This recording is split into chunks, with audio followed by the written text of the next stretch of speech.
Hello everyone, I'm Professor Nikki Eshiaqi from RMIT University in Melbourne, Australia.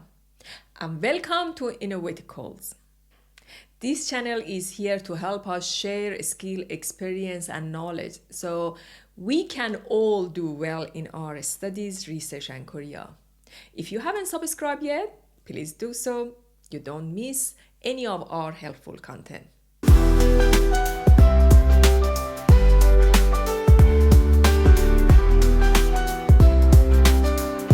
In earlier episode, we talked about the strategic thinking. If you haven't watched them yet, I highly recommend checking them out.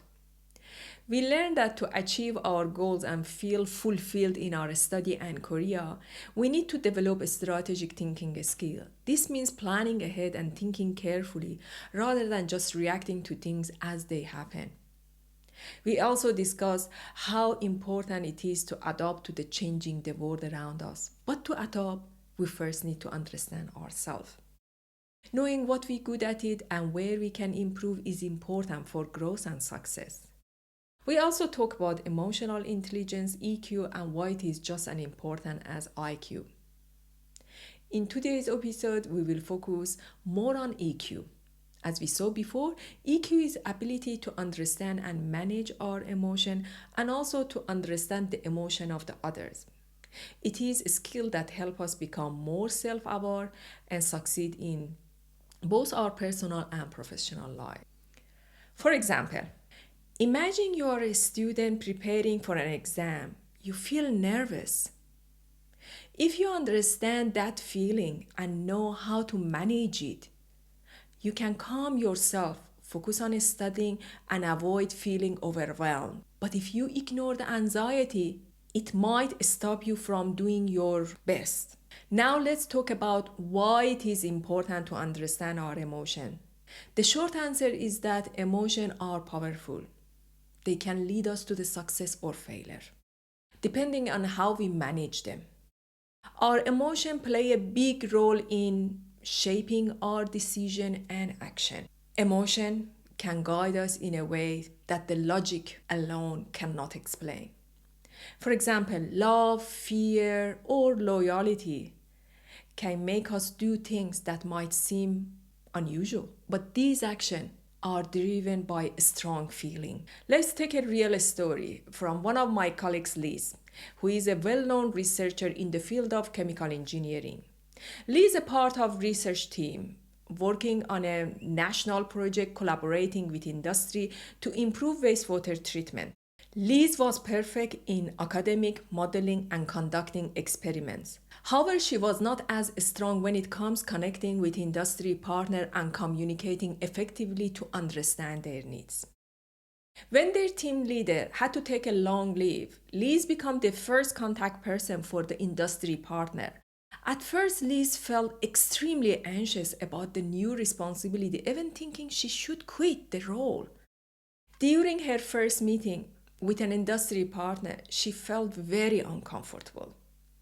Despite having all answers in her head, she couldn't express them clearly. In her disappointment, she felt like she wasn't made for this role and considered going to her supervisor to quit. However, when she met with one of her colleagues, Sarah, she opened up her feeling and experience.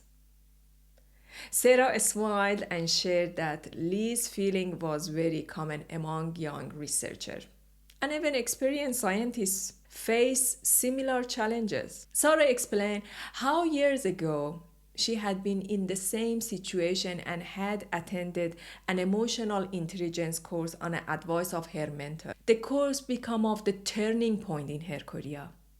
Sarah learned to understand her feeling and respond to them thoughtfully rather than making quick decisions. She was be able to acknowledge her emotion and find a suitable way to overcome her weakness and unrealistic fears. At first, Liz wasn't sure if this approach could help her, but with the Sarah's encouragement, she decided to give it a try. The result was incredible. Liz realized that her fear of the failure had been causing her to hold back from using her knowledge and skill. By addressing these fears, she improved her communication and presentation abilities.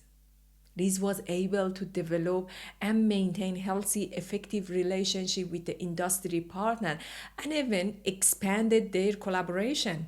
This story shows how emotional intelligence can make a real difference in overcoming challenges, improving communication, and achieving success, even when it feels difficult.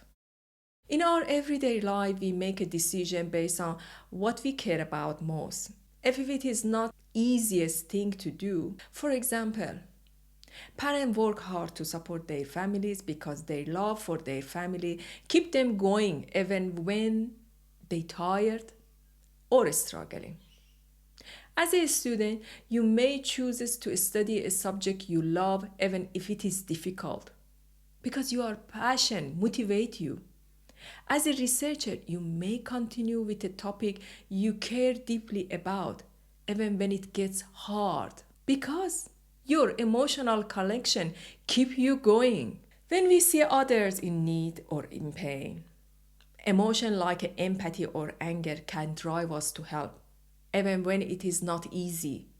These emotions can make us do things that help others even when it is hard for us. At university, you might see a classmate struggling with their study. Your empathy could lead you to help them, perhaps by studying together or offering support. As a researcher, you might see a colleague struggling with their project, and your emotional understanding of their frustration could motivate you to help them find a solution even if you are short on time. Our emotions have always been important for survival. They help us to respond to the danger and build a strong relationship. While intelligence and logic are important, emotions often give us the energy and motivation to act in a ways that help us succeed in life. As we can see, emotions are crucial in how we live and interact with others. They shape our decision, action, and relationship. That's why EQ is so important. For example, imagine you are a student who is afraid of failure. Understanding your fear helps you deal with it rather than letting it stop you. You might talk to your professor, ask for feedback, and use it to improve your work. As a researcher, knowing your emotion helps you stay focused and positive, even when things don't go as planned. To understand ourselves and others, we need to understand emotion. Think about doctor treating a patient. A good doctor needs to understand the symptom, make the right decision. If they do not understand symptom, they might make the wrong choices, which could make things worse. Similarly, if you do not understand your emotion, you make a decision that don't help you in a long run. For example, if you are feeling stressed about a project but do not recognize it, you might make a mistake or delay your work. But if you understand the stress, you can deal with it and make better decisions. If we do not understand our emotion, we might make choices that do not align with what we really want or need. If we do not understand others' emotion, we might say or do the wrong things, even if we don't mean it. Think of emotion like a wind that moves a boat. If we wanted to steer the boat toward the destination, we need to know how to use the wind correctly. In the same way, understanding our emotion helps us steer our lives in the right direction. If you feel nervous before a big meeting, you can use that energy to prepare well and do your best instead of letting it hold you back. When you understand your emotion, you can use them to make better choices and reach your goals.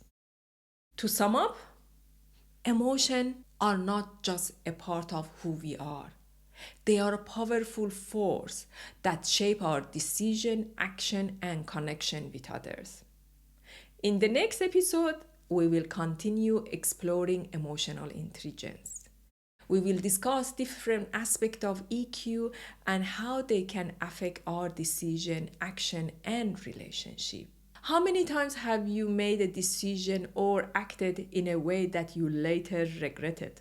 Every day, everyone make a decision based on their feeling and emotion, not intending harm themselves or others, but reacting to their feeling in the moment. Think about it. Could there be a skill that help us make a realistic decision, but also help us succeed in our goals and improve our relationship? I think we now know the answer.